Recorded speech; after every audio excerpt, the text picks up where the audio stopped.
tudo bem? Meu nome é Ana Carolina Stenkopf, sou musicoterapeuta especialista em autismo e hoje nós vamos falar sobre transtorno do espectro autista. Os conteúdos das nossas aulas que nós vamos falar aqui, a gente vai começar falando sobre o transtorno do espectro autista, vamos compreender os fatores que influenciam o comportamento da pessoa autista, estratégias de intervenção com a pessoa autista, adaptações no atendimento, planejamento e previsibilidade, compreensão e manejo de excessos comportamentais. Nós vamos falar algumas estratégias como questionários e como realizar a coleta também. Bom, eu faço parte do Instituto Stenkopf, que é um centro de atendimento, pesquisa e inovação para pessoas autistas. Através dos nossos projetos, das nossas capacitações, nós queremos passar para vocês o quanto é possível trabalhar com pessoas autistas e o quanto elas são incríveis. Eu quero começar te perguntando, o que é o transtorno do espectro autista? Você sabe me dizer? O transtorno do espectro autista é uma condição do neurodesenvolvimento que afeta principalmente a comunicação e as interações sociais da pessoa que possui esse transtorno. Ele é caracterizado por uma variedade de sintomas que variam em severidade, incluindo a dificuldade em participar de situações sociais, em comunicar-se tanto de maneira verbal como não verbal e em controlar a emissão de comportamentos repetitivos e estereotipados. Alguns sinais de alerta sobre o autismo. Sempre me perguntam, Carol, como que a gente identifica, quais são os sinais de alerta? E aqui eu vou dar alguns sinais para vocês. Dificuldade para interagir socialmente, manter o contato visual, identificar expressões faciais, se a pessoa está feliz, se a pessoa está triste, ou compreender alguns gestos comunicativos, como vem ou ok, expressar as próprias emoções e também fazer amigos. Outras dificuldades na comunicação são caracterizadas pelo uso repetitivo da linguagem e dificuldade de iniciar um diálogo ou manter o mesmo. Alterações comportamentais como manias, apegos excessivos na rotina, ações repetitivas, interesse intenso em coisas específicas e também dificuldade de imaginação. Tem alguns pacientes que eles gostam muito de dinossauros, então eles têm um apego excessivo sobre uma coisa específica e assim pode acontecer com várias outras coisas. O autismo ele tem uma história que não é tão antiga, ela é um pouco mais recente. Em 1940 começaram os estudos do Leo Kanner sobre algumas crianças que para ele tinham comportamentos diferentes fora do padrão. Foi evoluindo, o transtorno do espectro autista foi sendo estudado cada vez mais e entrou dentro do DSM, que é o manual de doenças que nós temos hoje. E de lá para cá ele foi sendo descrito dentro desses manuais e pesquisado cada dia mais, até a gente chegar no conceito que nós temos hoje do transtorno do espectro autista. E quando a gente fala sobre espectro, a gente fala sobre uma grande variedade de expressões do transtorno do espectro autista. Então, a classificação ela é dividida em 3 níveis. O nível 1 são pessoas que precisam de algum suporte para situações sociais, que podem ter dificuldade com a comunicação e flexibilidade comportamental também. Elas podem ter comprometimento na capacidade de iniciar ou sustentar conversas e dificuldade para adaptar as mudanças de rotina e também no ambiente. O nível 2 são pessoas que precisam de um suporte mais substancial, mais intensivo para envolver-se nas interações sociais, ou que usam várias formas alternativas de comunicação. Elas também apresentam uma rigidez cognitiva e uma inflexibilidade comportamental. Muitas delas apresentam habilidades de comunicação verbal limitada e elas podem se expressar com um apoio não verbal ou não vocal, para se comunicar através de gestos, expressões faciais, ferramentas de comunicação alternativa, para expressar as suas necessidades e os seus sentimentos também. Já o nível 3, ele indica um suporte constante em todas as situações da vida dessa pessoa, em situações sociais, em atividades da vida diária, como trocar roupa, se alimentar. Ela tem uma dificuldade severa na comunicação, na flexibilidade, no processamento sensorial, ou seja, como ela percebe o mundo ao seu redor. Ela também pode ter dificuldades importantes e incapacitantes no processamento sensorial que impactam na realização das atividades da vida diária. Por exemplo, uma roupa com um tecido diferente pode impedir com que ela use aquele material ou se vista adequadamente para aquelas situações. O transtorno do espectro autista, ele tem várias formas de se expressar. Nós dividimos eles em níveis, mas cada pessoa é única e ela precisa ser olhada e ser avaliada conforme a sua subjetividade.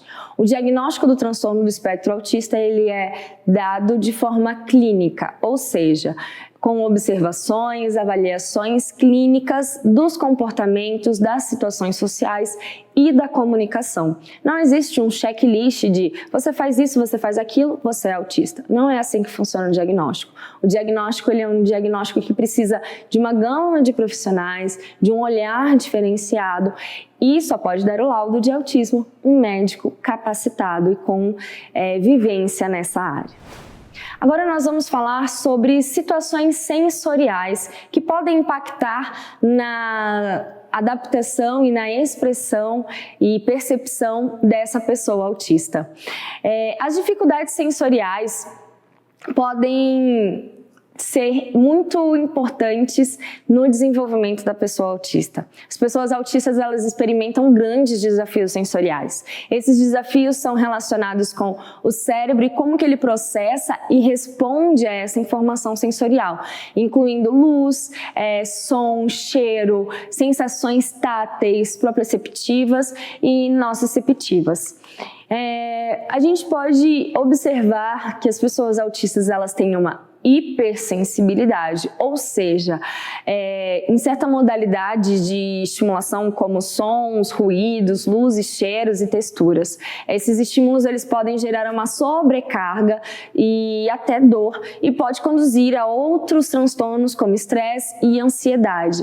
Ou seja, essa pessoa, ela é hipersensível. Pode ser que ela perceba cheiros, ela ouça alguns sons que a gente não tem a capacidade de ouvir ou não perceber com tanta facilidade.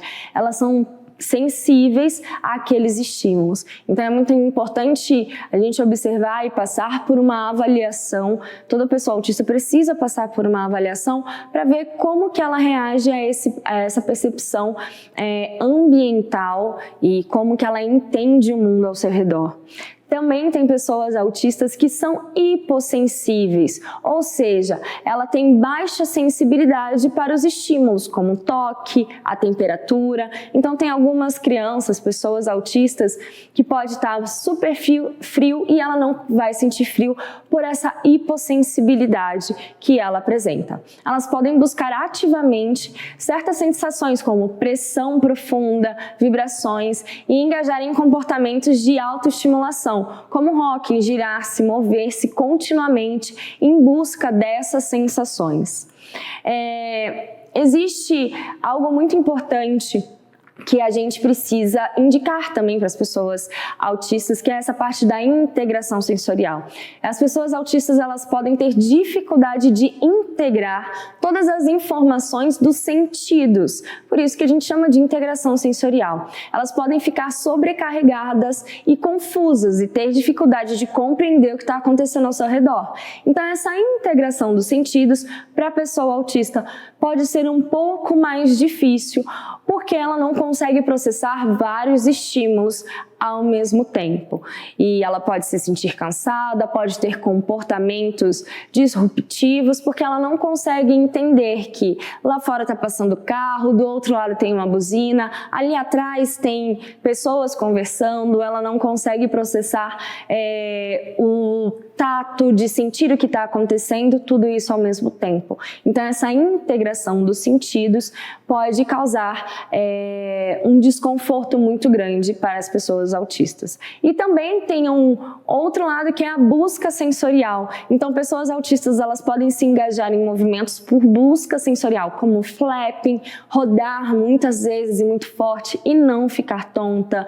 Isso pode promover uma autorregulação, essa busca por esse estímulo, e por isso que é importante a gente não pegar a mão da criança e falar: para de fazer flap, ou se não, para de rodar. Isso pode ser um movimento para ela se organizar. Esses movimentos, que nós chamamos de movimentos estereotipados, eles podem ser extremamente importantes para a gente organizar essa criança, essa pessoa, e ela voltar para a atividade que a gente propôs inicialmente. Agora eu vou passar um vídeo para vocês entenderem como a pessoa autista, ela percebe as coisas em um ambiente social. Aí depois é só colocar o vídeo. É importante a gente compreender os fatores que influenciam o comportamento da pessoa autista. O comportamento dela pode ser influenciado em ambientes físicos, culturais, o qual o indivíduo está inserido, e ele deve ser observado com atenção. O que pode influenciar no comportamento da pessoa autista? Ambientes físicos. Como está o ambiente físico? Tem muita informação, como essa imagem aqui do lado, ele é mais clean, tem cheiro, tem texturas, tem calor. Como que esse ambiente físico vai influenciar no comportamento dela? Os ambientes sociais, se tem muito som, muitas pessoas conversando ao mesmo tempo. Lembra que falamos sobre integração sensorial? Muitas pessoas autistas têm dificuldade nessa integração. Então, como que é esse ambiente social? Fatores culturais são fatores muito importantes, porque eles podem influenciar na resistência, na rigidez comportamental daquela pessoa autista e experiências anteriores também. Se eu fui a um lugar e a minha experiência naquele lugar não foi positiva, pode ser que eu não queira retornar àquele lugar, porque essa experiência anterior não positiva, essa experiência negativa, faz com que eu tenha uma resistência e uma inflexibilidade para ir de novo nesse local. Então, esses fatores eles podem influenciar diretamente no comportamento da pessoa autista, de se ela vai, se ela não vai a um ambiente, se ela quer estar com aquelas pessoas ou não. Tudo isso vai influenciar em como ele vai se expressar no ambiente. Muitas pessoas relatam: Carol, como que eu consigo começar a interagir com uma pessoa autista? Eu não sei por onde começar. Eu vou trazer aqui para vocês algumas estratégias que podem te ajudar a você começar a interagir com uma pessoa autista. A primeira delas é uma linguagem clara e concisa. Evite frases muito longas ou perguntas muito complexas. Seja claro. Pergunte o que aquela pessoa quer. Ela é autista, ela tem um diagnóstico de autismo, mas não deixa de ser uma pessoa. Não deixa de entender. Muitas vezes as pessoas têm receio de falar com pessoas e crianças autistas porque acham que ela não vai entender. Você precisa falar, você precisa se comunicar de forma clara para que aquela pessoa entenda. Se tiver uma criança e a mãe, tente falar com a criança. Não conseguiu aquele contato, pergunte para a mãe o que você pode fazer, como você pode ajudar, como que aquela relação pode acontecer.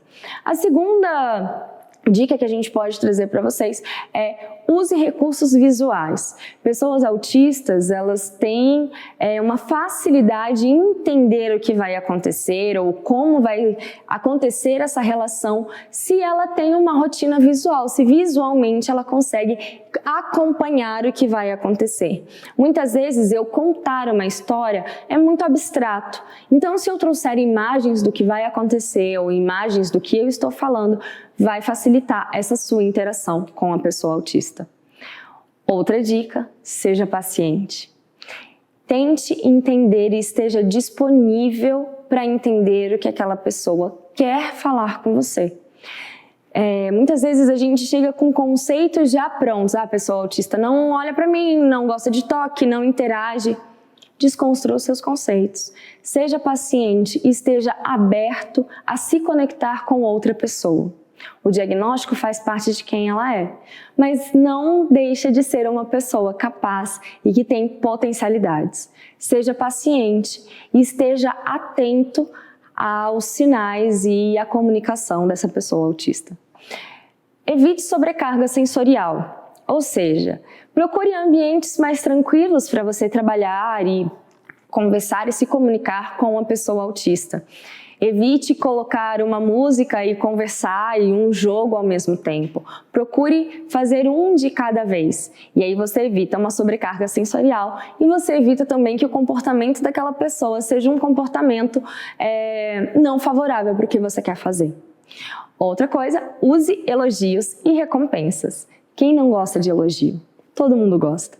Então elogie quando aquela pessoa autista trouxer alguma informação, conversar com você, se ela fizer algo que você solicitou, se ela conseguiu fazer o exame. Elogie, traga recompensas. Pergunte para a família qual é a recompensa que aquela pessoa gosta. O que ela mais se interessa naquele momento. Tudo isso vai te ajudar a ter uma comunicação e ter uma interação com essa pessoa de uma maneira mais fácil. Respeite o espaço pessoal. Eu acredito que você não gosta quando as pessoas invadem o seu espaço ou passam por cima das coisas que você quer e que você está deixando claro que você quer. Então faça o mesmo com uma pessoa autista. E seja flexível. Eu sempre faço isso dessa maneira. Talvez ao atender e estar com uma pessoa autista, você precise modificar um pouquinho. Seja flexível para isso. Agora sobre adaptações ambientais, o que podemos fazer de adaptações ambientais para que essa pessoa autista se sinta cada vez mais acolhida e mais segura nesse ambiente que a gente vai trazer para ela. Ambientes sensoriais podem ajudar nessa adaptação sensorial, ou seja, como que está essa cadeira? Essa cadeira está muito fria. Que tal a gente colocar uma almofada? Adaptações sensoriais, como diminuir a temperatura, aumentar a temperatura do ambiente, tudo isso pode ajudar para o conforto da pessoa autista. Suportes visuais. Como eu falei anteriormente, ter um suporte visual pode ajudar a pessoa autista a se organizar e entender o passo a passo do que vai acontecer ali naquele momento. Rotinas estruturadas. Enumere, deixe claro o que vai acontecer naquele ambiente. Se você vai fazer um exame, vai tirar o sangue, coletar o sangue daquela pessoa, então você vai lá e mostra para ela o passo a passo do que vai acontecer. Espaços seguros, então deixe a pessoa autista explorar aquele espaço, para que ela se sinta segura naquele ambiente. Recompensas para comportamentos desejados, nós já falamos que todos nós gostamos de elogios e gostamos de recompensas. Então recompense, dê um reforço social, um abraço se aquela pessoa permitir, ofereça algo que ela goste, elogie, parabenize, porque ela conseguiu fazer aquela atividade, aquele exame, ou conseguiu tomar uma vacina, ou fazer o exame de imagem. Alguns arranjos para acentos modificados podem ser recursos positivos para que aquela pessoa se sinta confortável ao sentar na cadeira ou deitar no espaço onde ela vai precisar fazer aquele exame. Então as adaptações ambientais não precisam ser complexas, não precisam ser importadas ou muito caras, de outro mundo, não. Nós precisamos observar e entender qual é a necessidade daquela pessoa autista. Para isso acontecer, o relacionamento ele precisa acontecer, a comunicação, todos os passos que nós falamos anteriormente. E agora, sobre rotina, sobre estrutura, eu quero passar para você uma pequena e rápida história que o Gabriel, um menino autista, ele desenhou e a Ivana, psicóloga, escreveu a história. Aqui está. Hoje eu vou ao Sabin fazer um exame de sangue. É um lugar diferente e também aconchegante. Tem pessoas vestidas de branco, que são muito inteligentes, cuidam bem de todos e são muito pacientes. Eu espero chamarem meu nome numa cadeira, sentado, e depois eu vou para uma sala muito bem acompanhado. Então eu escolho o que eu quero. Eu vou assistir um vídeo ou música, escutar e também ganho um brinquedo bem gostoso para eu apertar. Tem uma cama especial, mas é só para o meu braço. Ele fica lá apoiado e também ganha um laço. Pode incomodar um pouco, mas eu fico bem relaxado. Aperto bem o meu brinquedo e vou contando baixinho. 1, 2, 3, 4, 5. Vai acabar bem rapidinho. Agora é só começar a contar para saber quanto tempo vai demorar. A pessoa de branco usa uma agulha bem fininha e eu sinto uma picadinha. Pronto, já terminou. Já tiramos o laço do braço, eu ganho um curativo, um presente e um abraço. Fui forte e com bravura terminei o meu exame. Vou ganhar um pão de queijo e para o Seibe eu deixo um beijo. Isso é um exemplo de história social que podemos usar com crianças e pessoas autistas para explicar o que vai acontecer. Tudo isso traz previsibilidade, antecipação e com isso a gente torna aquele lugar para onde ela vai um lugar mais seguro. E para tornar esse lugar cada vez mais seguro, aconchegante, algumas atitudes nossas precisam ser direcionadas para isso. Então aqui algumas dicas. Aceitação e inclusão. Muitas vezes temos lugares que se dizem inclusivos, mas as pessoas às vezes não aceitam as diferenças. Aqui nós aceitamos as diferenças e incluímos pessoas autistas. Respeito pelas diferenças individuais também é extremamente importante, porque assim a gente consegue respeitar a subjetividade e a necessidade de cada pessoa, seja ela autista ou não. Paciência e empatia são duas palavras que precisam estar o tempo todo na nossa cabeça e nas nossas atitudes quando a gente vai trabalhar com pessoas autistas. Elas precisam de um cuidado diferenciado, elas precisam de um tempo diferente e por isso nós precisamos ter paciência para entender o tempo delas e empatia para acolher as necessidades. Flexibilidade e também adaptabilidade. Às vezes a gente vai precisar fazer algumas mudanças, coletar exame em um ambiente diferente, modificar um pouco a sala e tudo isso é extremamente importante para que a pessoa autista e a sua família se sinta acolhida naquele momento que muitas vezes pode ser muito desafiador, não só para pessoas autistas. Elogios e recompensas, mais uma vez a gente volta aos elogios e às recompensas. É muito bom ser elogiado. Não deixe de elogiar as capacidades e também as conquistas da pessoa autista e da sua família. Evite estereótipos negativos. Quando você vê na ficha autismo ou pessoa autista, não pense, eita, vai ser difícil. Pense, eu vou dar o meu melhor para que essa pessoa se sinta confortável e para que ela ressignifique esse momento, porque ela pode ter tido outros momentos que não foram tão legais. Então esse pode ser o melhor momento que ela vai ter aqui dentro. E eu quero compartilhar com vocês algumas experiências de coleta de sangue de adultos autistas para a gente refletir um pouquinho. Um deles falou, eu não consigo tirar sangue sem estar olhando. É bem comum atravessarem a veia e nem pedirem desculpa depois. Se eu não olho, eu fico extremamente nervoso e agitado. A picada pode demorar décadas para passar. Olhando, eu fico mais calmo. E aqui fica uma dica. Pergunte para o adulto autista como ele gostaria de que aquele exame fosse feito.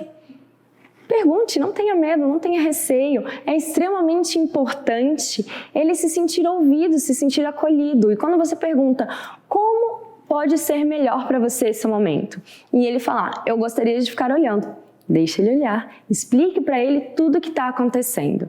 Uma outra experiência então, eu tremo muito, mas tem muito tempo que eu não desmaio. Eu odeio agulha e fico muito nervosa. Eu nunca olho e já aviso a pessoa que pode ser que eu trema e atrapalhe e eu já peço desculpas. Às vezes eu fico meio zonza de ansiedade, mas logo passa, principalmente porque eu tive um período que todo mês eu precisava tirar sangue.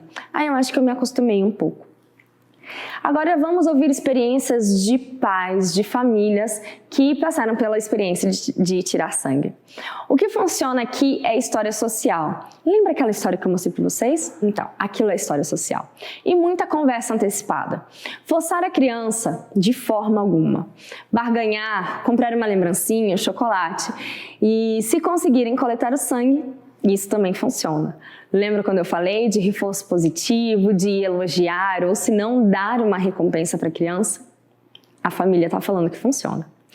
Chorar é inevitável, mas é importante Mas o importante é que ele vá sabendo o que vai ser feito com ele. A verdade sempre e em primeiro lugar. E dizer o que vai acontecer da picadinha, da análise. Mostrar como fazem a análise e as amostras. Tem tudo na internet. Então, algumas famílias já antecipam isso em casa e já avisam para os seus filhos o que vai acontecer.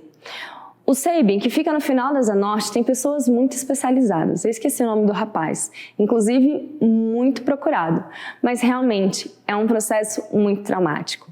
Então, se a gente oferecer um ambiente acolhedor, se a gente perguntar quais são as demandas, quais são as necessidades daquela pessoa, a gente pode oferecer um ambiente mais seguro e esse momento ser menos traumático. E agora eu vou mostrar para vocês um modelo de questionário inicial para pessoas autistas. Quando a pessoa vem para marcar o exame e ela se identificar como autista, ou o pai falar, olha, meu filho é autista, seria interessante a gente solicitar que ele preenchesse um questionário, que aqui tem algumas perguntas norteadoras para a gente ter uma ideia de quem é essa pessoa e de como a gente pode trazer um ambiente melhor para ela. Então a gente vai perguntar sobre o nome, a idade, se já realizou algum exame de sangue ou de imagem anteriormente, a pessoa vai responder sim ou não. Se sim, como foi a sua experiência, se foi muito boa, se foi boa, se foi normal, se a pessoa tem medo, se foi difícil. Quais recursos podemos oferecer para que o ambiente seja mais acolhedor durante o exame. Aqui a gente vai oferecer algumas opções para a pessoa se sentir mais segura. Lá na história social que eu mostrei para vocês, tem a opção de música, de vídeo, desenho, bichinho. Aqui também vai ter algumas coisas e pode ter a opção da família colocar outras coisas, ou a própria pessoa autista colocar o que vai fazer ela se sentir mais acolhida nesse momento. E podemos deixar em aberto a sugestão para a equipe de coleta. E aqui a gente deixa espaço para a família ou a própria pessoa falar como que ela gostaria de que a coleta acontecesse. E quais os reforçadores podemos oferecer? Algumas pessoas autistas, elas têm seletividade alimentar ou restrição alimentar e muitas vezes oferecer o pão de queijo ou algum suco ou leite pode ser um dificultador. Então, perguntar quais os reforçadores que podemos utilizar. Se não vamos oferecer o pão de queijo, podemos oferecer um desenho, podemos oferecer algo que ela vai lembrar daquele momento. Então, esse questionário, ele vai ter outras perguntas também, vocês vão ter acesso a ele, mas é importante a gente sempre perguntar o que essa pessoa gostaria, o que essa família gostaria que nós fizéssemos por ela. É muito importante ouvir as demandas das pessoas autistas e das suas famílias. E agora a gente vai num passo a passo de como realizar a coleta de uma pessoa autista, seja ela adulta ou criança e adolescente. Precisamos lembrar que nem toda deficiência é visível. Então é muito importante a gente ter isso em mente. Não é porque ela é autista que ela vai ter uma cara de autista. E é muito interessante quando a gente fala sobre o autismo, existem vários tabus e um deles é a pessoa autista ela fica só se movimentando para frente, para trás ou só fazendo flap. Não. O autismo, ele não é visível, ele é um transtorno do neurodesenvolvimento e que tem algumas expressões com gestos, com linguagem, repetições, ecolalias. Mas a gente precisa lembrar e mostrar para as pessoas que nem toda deficiência é visível. Algumas pessoas autistas podem vir fazer as suas coletas de exame portando um crachá com girassóis ou escrito autismo, usando o símbolo da neurodiversidade, que é esse que está no canto direito da tela, o cordão do girassol ou o cordão com quebra-cabeça que está do lado esquerdo. Podem ser identificados através desses símbolos, onde eles podem mostrar que são autistas sem precisar falar, eu sou autista. O primeiro passo é a marcação do exame. Sem a preferencial para a pessoa autista, é muito importante na hora de receber ou dar a preferência. O tempo de espera pode ser muito grande com a senha de atendimento normal, e se a pessoa autista não tem um tempo de tolerância tão grande, é extremamente importante que tenha uma senha preferencial para a pessoa autista. Na hora do atendimento, informar que a unidade ela é capacitada para atender pessoas autistas pode deixar a própria pessoa autista ou a família mais segura e mais confortável. Entregar o relatório inicial se a pessoa sinalizar que ela é autista, ou você perceber através dos símbolos, do crachá, da pulseira ou de alguma coisa que ela vai falar, ou a camiseta falando do movimento autista. Isso pode ser um indicativo para você entregar o questionário inicial do transtorno do espectro autista e oferecer a história social. Essa história que eu passei para vocês com os quadrinhos é uma história social que vocês podem oferecer para que eles antecipem em casa tudo o que vai acontecer no SEIB.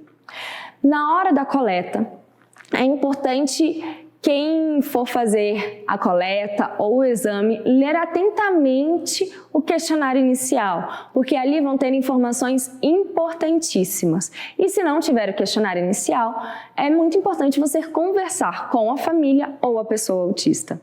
Transpareça a segurança. Mostre para ele que você está disponível e aberto a fazer daquele momento o momento e um ambiente mais seguro para que ele se sinta confortável na hora do exame. Ofereça prioridade de atendimento. Como eu falei, às vezes o tempo de espera pode ser um fator que desencadeie comportamentos inadequados e disruptivos para as pessoas autistas. Então, chame essa pessoa, dê prioridade de atendimento para ela. Chamar a pessoa autista pelo nome também é um grande diferencial. João, agora nós vamos fazer este exame. Maria, olha para mim, eu vou te mostrar o que vai acontecer aqui. Olha aqui o passo a passo do que vai acontecer.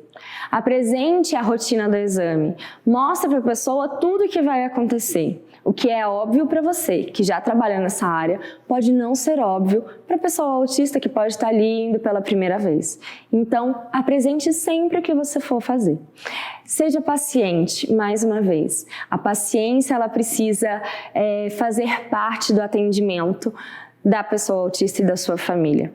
Pode ter muita resistência, pode ser um momento difícil. Seja paciente e empático com o momento daquela família. Pergunte ao acompanhante como você pode realizar a coleta. Pergunte para o familiar, pergunte para a própria pessoa autista se ela tem a capacidade de te responder. Como você gostaria que eu fizesse essa coleta? Você quer que eu traga algum objeto para você segurar? Como eu posso melhorar esse momento para você? É sempre importante perguntar para a pessoa o que ela gostaria de fazer naquele momento. Eu sei que é um momento muito difícil fazer exame, mas não é impossível. A comunicação, a empatia e a paciência vão fazer daquele momento um momento acolhedor. E solicite ajuda do acompanhante caso você tenha dificuldade. Muitas vezes nós achamos que damos conta de tudo. Muitas vezes a gente vai precisar da ajuda das famílias, a ajuda do pai ou a ajuda da mãe. Conte com eles. Faça esse momento de parceria acontecer, que isso vai facilitar também a coleta do exame, ou a vacina, ou o exame de imagem. Observe as reações e as respostas da pessoa autista durante a coleta.